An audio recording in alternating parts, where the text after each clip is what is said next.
Hello my lovelies, how are you all doing? Hope you're keeping well and staying crafty. Right, I'm coming on to show you number 11 for the hashtag DIYiCAD 2024. That's run over on Instagram. I will leave the links in the description box. So today's prompt, you don't have to follow the prompts, but today's prompt was Ferris wheel. Now, I sort of immediately thought, oh, I know what I can do with that. It was an easy one. I've just used a paper pad I've not used this a lot. I did make a tag with this a while ago. So I've used papers from this paper pad and I'm very pleased with it.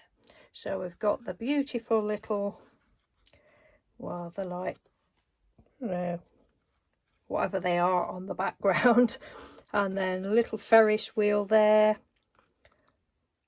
And this is a piece cut out of this paper.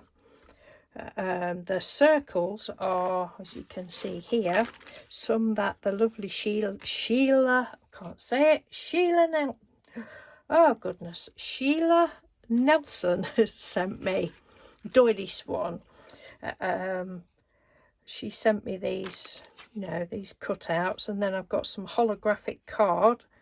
I have shown some of these before in other projects I've done, and I just put it on holographic card, and they really look like it's jewels standing out. Well, it does with my eyesight anyway. So thank you for those, Sheila. Thank you very much. They've come in handy. And then I just went with Funfair with some of these. Oh, Kim Kelly had sent me these. I have got a few of my own left, but these were from Kim's. So thank you for those, Kim. And then I went round the edge with a black sparkle embossing powder.